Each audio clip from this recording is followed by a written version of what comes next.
Hello hi, బాగున్నారా? ఎంతో ఈజీగా టేస్టీగా చేసుకోవడానికి ఒక పచ్చడి. అది ఏంటంటే కొబ్బరి పచ్చడి. పచ్చిమిరపకాయలు చూసారా మా ఫ్రిడ్జ్లో ఎలా ఎండిపోయాయో, పండు మిరపకాయలు అయిపోయాయి.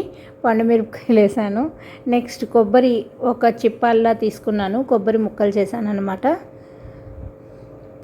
పచ్చిమిర్చి, కొబ్బరి, కొంచెం చింతపండు, ఉప్పు వేసి మిక్సీ చేసేసుకుంటే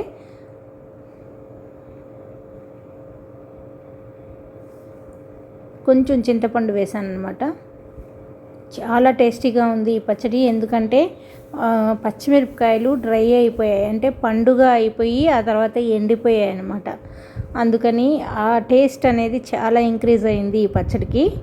కొబ్బరి పచ్చడి మామూలుగా నా ఛానల్లో కొబ్బరి పచ్చడి చాలా ఫేమస్ అయిపోయింది.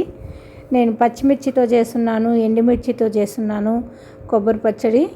ఇదేమో పచ్చివి పండు అయ్యి ఎండిపోయిన పచ్చడి అనమాట. చాలా టేస్టీగా ఉంటుంది. చూసారా, ఒక్కసారి మిక్సీ వేసేసుకుంటే రెడీ అయిపోయింది. ఇప్పుడు దీనికి పోపు వేసుకోవచ్చు. ఇష్టపడే వాళ్ళు పోపు వేసుకోవచ్చు, లేకపోతే ఇలాగే తినేసేయచ్చు అనమాట. చూసారా, ఎంతో ఈజీగా కొబ్బరి పచ్చడి రెడీ అయిపోయింది.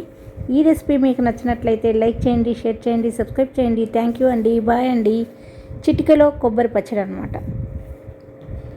చూసారా, ఇది అన్నంలో కలుపుకుంటే బాగుంటుంది, చపాతీలోకి బాగుంటుంది, పూరీలోకి బాగుంటుంది, ఉట్టి తిన్న చాలా బాగుంటుంది అనమాట. నెయ్యి వేసుకొని అన్నంలోకి తినండి. ఓకే అండి, బాయ్ అండి.